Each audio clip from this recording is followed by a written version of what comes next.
السلام علیکم ورحمۃ اللہ وبرکاتہ۔ حضرت سلیمان علیہ السلام اور ملکہ بلقیس قرآن کا ایک حیرت انگیز واقعہ قسط نمبر 4 سے شروع کر رہے ہیں۔ پچھلی قسط میں ہم نے دیکھا کہ ملکہ بلقیس نے حضرت سلیمان علیہ السلام کا خط پڑھا اور اپنے درباروں کے مشیروں سے مشورہ کیا۔ خط میں حضرت سلیمان علیہ السلام نے اللہ کے نام سے فرمایا کہ وہ سرکشی نہ کریں اور فرمانبردار ہو کر آئیں۔ ملکہ بلقیس نے سوچا کہ یہ ایک موقع ہے جس میں وہ نہ صرف اپنی سلطنت کو بچا سکتی ہیں بلکہ حکمت اور امن کے راستے پر بھی چل سکتی ہیں۔ ملکہ بلقیس نے اپنے لشکر کے ساتھ سفر شروع کیا اور ایک لمبا اور تھکا دینے والا راستہ طے کرتے ہوئے راستے میں قدرتی مناظر، صحرا کی خاموشی اور ہوا کی سرسراہٹ اسے سوچنے پر مجبور کرتی رہی کہ واقعی یہ سب اللہ کی قدرت ہے۔ اس نے اپنے مشیروں سے کہا کہ ہم تخت، دولت اور لشکر کے باوجود حضرت سلیمان علیہ السلام کی حکمت اور عمل کو پرکھیں گے۔ اسی دوران حضرت سلیمان علیہ السلام اپنے لشکر کی نگرانی کر رہے تھے جن میں انسان، جنات اور جانور شامل تھے۔ جب وہ چونٹیوں کی وادی سے گزر رہے تھے تو ایک چونٹی بولی، یا ایھا النمل ادخلوا مساکنکم لا یحطمنکم سلیمان وجنودہ وہم لا یشعرون۔ اے چونٹیوں، اپنے گھروں میں چلی جاؤ تاکہ سلیمان اور اس کے لشکر تم سے بے خبری میں رون نہ ڈالیں۔ یعنی کہ حضرت سلیمان علیہ السلام یہ سن کر مسکرا کر دعا دی، وتبسم ضاحکا من قولھا۔ یہ منظر ہمیں یہ سبق دیتا ہے کہ حضرت سلیمان علیہ السلام کی حکمت اور علم تمام مخلوقات تک اثر ڈالتی تھی اور ہر ایک کے لیے انصاف اور حکمت کا خیال رکھتی تھی۔ جب ملکہ بلقیس حضرت سلیمان علیہ السلام کے دربار میں پہنچی تو اس نے نہ صرف اپنے دربار اور تخت کے ساتھ آمد دیکھی بلکہ اپنے چہرے کے تاثرات میں غور و فکر، خوف و حکمت کا امتزاج بھی تھا۔ اس نے اپنے مشیروں سے کہا کہ وہ کوئی فیصلہ اس خط کے بغیر نہیں کرے گی۔ مشیروں نے مختلف مشورے دیے، کچھ جنگ کے حق میں تھے اور کچھ امن کے، مگر ملکہ نے حکمت اور امن کے راستے کو ترجیح دی۔ قرآن مجید میں بھی اس کا ذکر یوں آیا ہے، ترجمہ: اے میرے رب، مجھ پر صبر ڈال اور میرے کام کو آسان فرما اور میری زبان کی گرہ کھول دے تاکہ وہ میرے کلام کو سمجھیں۔ حضرت سلیمان علیہ السلام کی بھی حکمت اور علم کی سامنے ملکہ بلقیس نے اپنا دل نرم کر دیا اور فرمایا، ربی انی ظلمت نفسی واسلمت مع سلیمان للہ رب العالمین۔ اے میرے رب، میں نے اپنے آپ پر ظلم کیا اور حضرت سلیمان علیہ السلام کے ساتھ اللہ کی راہ میں تسلیم ہو گئی۔ یہ منظر نہ صرف ملکہ بلقیس کی حکمت اور ایمان کو ظاہر کرتا ہے بلکہ اس بات کا بھی ہمیں سبق دیتا ہے، علم، حکمت اور حق کی دعوت سب پر اثر ڈالتی ہے، چاہے وہ انسان ہو، جانور ہو یا پرندے ہوں۔ ہم اس کے ساتھ ہی اگلی بات کریں گے، ملکہ بلقیس اپنی قوم کو حق کی طرف کس طرح راغب کرتی، حضرت سلیمان علیہ السلام کی حکمت کے اثرات کس حد تک پہنچے اور سبا کی سلطنت میں اللہ کی روشنی کس طرح پھیلتی گئی۔ پچھلے موضوع کے ساتھ ہم نے جو بات درج کی تھی، اگلے آ رہا ہے یہ ایپیسوڈ، ہم نے دیکھا کہ ملکہ بلقیس نے حضرت سلیمان علیہ السلام کا خط وصول کرنے کے بعد بڑی دانشمندی سے فیصلہ کیا کہ جنگ کے بجائے خود جا کر حقیقت معلوم کریں۔ چنانچہ اس نے ایک وفد اور قیمتی طائف کے ساتھ حضرت سلیمان علیہ السلام کی طرف سفر شروع کر دیا۔ یعنی کہ اس میں ایک ان کا جرنیل تھا جو آرمی چیف جو ہوتا ہے آج کا سپر آرمی جو چیف کہتے ہیں وہ تھا، اس کے ہاتھ میں 4 اینٹیں سونے کی دی ہیں، 4 اینٹیں سونے کی دی ہیں اور ایک قیمتی ہیرا دیا جس میں سوراخ نہیں تھا، اور کہا یہ ان کے دربار میں پیش کرنی ہے اور ان کی نقل حرکت کو دیکھنا، ان کی بول، ان کی چال کو دیکھنا، گفتگو کیسے کر رہے ہیں۔ اگر اللہ کے نبی ہوئے تو انہیں بتانا کہ بغیر انہیں جو آپ ڈبے میں ہیرا ڈبے میں پیک کیا ہے تو انہیں دکھانا، اگر انہیں کہنا کہ اس ڈبے کھولے بغیر دیکھو اس میں کیا ہے، اگر وہ کہہ دیں کہ یہ ہیرا ہے پھر کہنا کہ اللہ کے نبی ہیں، پھر اگر وہ ہیرے کو جب دیکھیں تو پھر کہنا کہ بغیر ہاتھ لگائے اس میں سراغ کرو، اگر ہو گیا تو سمجھ لینا یہ اللہ کے نبی۔ ان کے ہونٹوں کے تاثرات، ان کے چہرے کے تاثرات کو دیکھنا، پتہ چل جائے گا کہ کس طرح کے یہ ہیں۔ تو پھر ان کے سامنے یہ پیش کرنا، اگر انہوں نے ان کو رد کر دیا تو سمجھنا کہ یہ اللہ کے نبی ہیں، اگر انہوں نے اس کو وصول کر دیا تو پھر سمجھ جانا کہ یہ بات ہے۔ ملکہ بلقیس بڑی سمجھدار عورت تھی تو اس نے اس طرح ان کو بات کو سمجھا کر آگے پھر بات کی ہے۔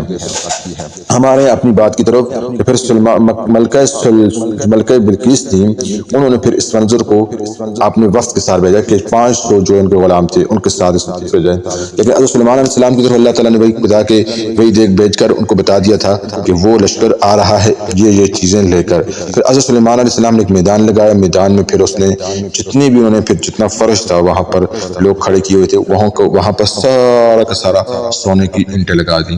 پھر یہاں تک کہ جو ان کے جانور تھے ان جانوروں والی سائڈ پہ انہوں نے بھی سونے کی اینٹیں لگا دی۔ پھر انہوں نے دائیں طرف 4000 غلام کھڑے کر دیے اور بائیں طرف بھی 4000 غلام کر دیے.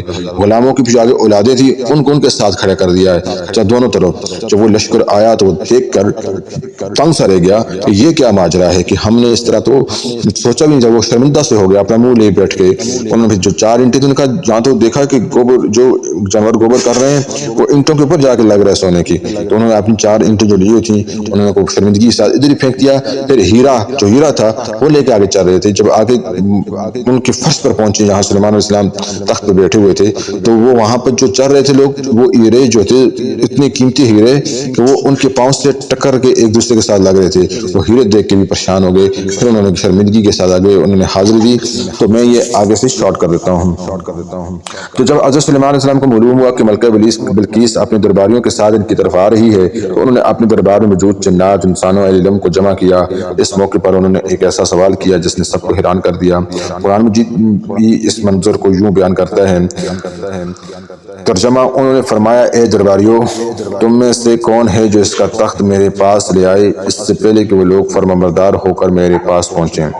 ملکہ بلقیس کا تخت نہایت عظیم, قیمتی اور مضبوط تھا. اسے اس کے محل میں سخت حفاظت کے ساتھ رکھا جاتا تھا. عام حالات میں بھی اسے وہاں سے لانا تقریباً ناممکن سمجھا جاتا تھا. مگر حضرت سلیمان علیہ السلام کے دربار میں جنات بھی موجود تھے جنہوں نے اللہ تعالیٰ کی غیر معمولی طاقت دی. قرآن مجید میں بتاتا ہے ہمیں بتاتا ہے کہ ایک طاقتور جن نے فوراً جواب دیا کہ ترجمہ جنات میں سے ایک طاقتور جن بولا کہ میں اسے آپ کے پاس لے آؤں گا اس سے پہلے کہ آپ اپنی مجلس سے اٹھیں, اور میں یقیناً اس پر طاقت بھی رکھتا ہوں اور ایماندار بھی ہوں. یہ یقیناً ایک حیرت انگیز بات تھی, مگر ابھی اس سے بھی زیادہ حیرت انگیز واقعہ ہونے والا تھا. اسی دربار میں ایک ایسا شخص بھی موجود تھا جس کے پاس کتب الہی کا علم تھا. اس نے کہا کہ ترجمہ قرآن مجید کی آیت کا, اس شخص نے کہا کہ جس کے پاس کتاب کا علم تھا میں اسے آپ کے پاس لے آؤں گا اس سے پہلے کہ آپ کی آنکھیں چپکیں. یہ ایک ایسا دعویٰ تھا جسے سن کر دربار کے لوگ حیران رہ گئے. اور پھر قرآن مجید بتاتا ہے کہ پلک چپکنے سے پہلے ہی وہ عظیم تخت حضرت سلیمان علیہ السلام کے سامنے موجود تھا. یہ منظر دیکھ کر حضرت سلیمان علیہ السلام فوراً اللہ تعالیٰ کی طرف رجوع کیا اور فرمایا.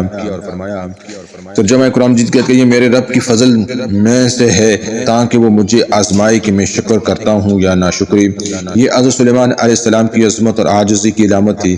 اتنی بڑی نعمت دیکھ کر بھی انہوں نے اسے اپنی طاقت نہیں بلکہ اللہ کا فضل قرار دیا. پھر حضرت سلیمان علیہ السلام نے حکم دیا کہ ملکہ بلقیس کے تخت میں تھوڑی سی تبدیلی کر دی جائے تاکہ جب وہ آئے تو دیکھا جائے کہ وہ اسے پہچانتی ہیں یا نہیں. قرآن مجید میں بھی پھر فرمایا گیا کہ تھوڑا سا آگے آیت ہے اس کی ترجمے کی, اس آیت کا ترجمہ انہوں نے فرمایا کہ اس کے تخت کو کچھ بدل دو تاکہ ہم دیکھیں کہ وہ پہچان لیتی ہیں یا نہیں, یا ان لوگوں میں سے ہیں جو ہدایت نہیں پاتے. اب سب کی نظریں اس لمحے پر تھیں کہ جب ملکہ بلقیس حضرت سلیمان علیہ السلام کے دربار میں پہنچے گی اور اپنے تخت کو وہاں دیکھیں گی. یہ واقعہ صرف ایک معجزاتی طاقت کی کہانی نہیں بلکہ ہمیں یہ بھی سبق سکھاتا ہے اصل عظمت طاقت میں نہیں بلکہ اللہ کی نعمت کو پہچاننے اور اس کی شکر ادا کرنے میں ہے. اس پورے واقعے کی تفصیل قرآن مجید میں سورہ نمل 38-41 میں بیان ہوئی ہے. ہم آنے والے اگلی قسط کو پڑھ رہے ہیں. جب ملکہ بلقیس حضرت سلیمان علیہ السلام کے دربار میں پہنچی تو اس کے ساتھ کیا حیرت انگیز معاملہ ہوا, اور جب اس کے سامنے ایک تخت پیش کیا گیا تو اس نے کیا جواب دیا, یہ آگے والی تفصیل میں ہم بتا رہے ہیں آپ کو ساتھ ہی کہ ہم نے دیکھا کہ سلیمان علیہ السلام کے حکم پر ملکہ بلقیس کا عظیم تخت پر چپکنے سے بھی کم وقت میں ان کے دربار میں پہنچا دیا گیا. پھر حضرت سلیمان علیہ السلام نے حکم دیا کہ اس تخت میں کچھ تبدیلی کر دی جائے تاکہ ملکہ بلقیس کے علم اور سمجھ کو پرکھا جا سکے. اب وہ لمحہ قریب آ چکا تھا. ملکہ بلقیس حضرت سلیمان کے دربار میں پہنچنے والی تھی کہ جب وہ اپنے درباریوں کے ساتھ حضرت سلیمان کے عظیم الشان محل میں داخل ہوئیں تو اس نے وہاں ایک ایسا منظر دیکھا جو اس کے لیے انتہائی حیران کن تھا. اس کے سامنے ایک شاندار تخت رکھا ہوا تھا جو بالکل اس کے اپنے تخت جیسا دکھائی دیتا تھا, مگر اس میں سے کچھ معمولی سی تبدیلی کی گئی تھی. حضرت سلیمان علیہ السلام نے ملکہ بلقیس سے پوچھا, قال هذا عرشک, کیا ترجمہ پوچھا گیا کہ تمہارا تخت ایسا ہی ہے؟ ملکہ بلقیس جب اس تخت کو غور سے دیکھا تو وہ حیران رہ گئی کیونکہ یہ تخت اس کی تخت سے بہت زیادہ مشابہت رکھتا تھا. مگر اس کے دانشمندی اور عقل مندی یہاں بھی ظاہر ہوئی. اس نے جلتی میں قطعاً جواب دینے کی بجائے نہایت حکمت سے کہا, قالت کأنہ, کہ وہ بولی گویا یہی ہے. یعنی کہ اس نے صاف لباس میں یہ نہیں کہا کہ یہ میرا ہی تخت ہے بلکہ بڑی سمجھداری سے کہا کہ یہ اسی جیسا معلوم ہوتا ہے. اس جواب سن کر حضرت سلیمان علیہ السلام کے دربار میں موجود لوگ اس کی ذہانت پر حیران رہ گئے. قرآن مجید میں اس موقع پر ایک اور اہم حقیقت بیان کرتے ہیں. اس سے پہلے لیے علم اور سمجھ کی کچھ روشنی مل چکی تھی۔ قرآن کہتا ہے کہ اور ہمیں اس سے پہلے ہی علم دیا گیا تھا اور ہم فرمانبردار تھے، مگر ابھی بھی ملکہ بلقیس کے دل میں کچھ سوال باقی تھے۔ اس کی قوم سورج کی عبادت کرتی تھی اور اسی ماحول میں پلی پڑی تھی۔ قرآن مجید بتاتا ہے کہ اصل رکاوٹ یہ تھی کہ وہ ایک ایسی قوم میں پروان چڑھی تھی جو اللہ کے بجائے سورج کو سجدہ کرتی تھی۔ قرآن مجید کے آیات کے ترجمے اور اسے اس چیز نے روکے رکھا تھا جس کی اللہ کے سوا عبادت کرتی تھی، بے شک وہ ایک کافر قوم میں سے تھی۔ اب حضرت سلیمان علیہ السلام چاہتے تھے کہ ملکہ بلقیس اپنی آنکھوں سے اللہ کی قدرت اور حقیقت کو دیکھے تاکہ اس کے دل سے ہر شک دور ہو جائے۔ اسی مقصد کے لیے حضرت سلیمان علیہ السلام نے اسے اپنے محل کے ایک اور حصے کی طرف لے جانے کا حکم دیا جہاں ایک اور حیرت انگیز منظر اس کا انتظار کر رہا تھا۔ یہ وہ منظر تھا جو ملکہ بلقیس کی زندگی بدل دینے والا تھا۔ اس واقعے کی تفسیر قرآن مجید میں سورہ نمل آیات 45 سے 43 میں بیان ہوئی ہے۔ ہم اس کو آنے والی اسی میں ویڈیو میں بیان کر رہے ہیں۔ حضرت سلیمان علیہ السلام کے محل کا وہ حیرت انگیز شیشہ کا فرش ملکہ بلقیس نے اسے پانی کی سمجھ لیا، یعنی کہ وہ پانی کی شکل تھا، اوپر شیشہ تھا، وہ سمجھ لیا اور وہ تاریخ کے لمحے جب اس نے حق کو پہچان کر ایمان قبول کر لیا۔ تو اس میں پچھلی قسط میں ہم نے دیکھا کہ جب ملکہ بلقیس سلیمان کے دربار میں پہنچے تو اس کے سامنے ایک تخت پیش کیا گیا جس میں کچھ تبدیلیاں کی گئی تھی۔ جب اس سے پوچھا گیا کہ کیا یہ تمہارا تخت ہے تو اس نے بڑی دانشمندی سے جواب دیا کہ گویا یہی ہے۔ اس سے جواب سے اس کی عقل اور سمجھ اندازہ ہو گیا تھا، مگر سلیمان علیہ السلام صرف اس کی ذہانت پر ہی نہیں دیکھنا چاہتے تھے بلکہ وہ چاہتے تھے کہ ملکہ بلقیس اپنی آنکھوں سے اللہ تعالیٰ کی قدرت کا ایک اور حیرت انگیز منظر دیکھے تاکہ اس کے دل میں ہر شک دور ہو جائے۔ اسی مقصد کے لیے سلیمان علیہ السلام نے اسے اپنے محل کے ایک اور حصے کی طرف لے جانے کا حکم دیا۔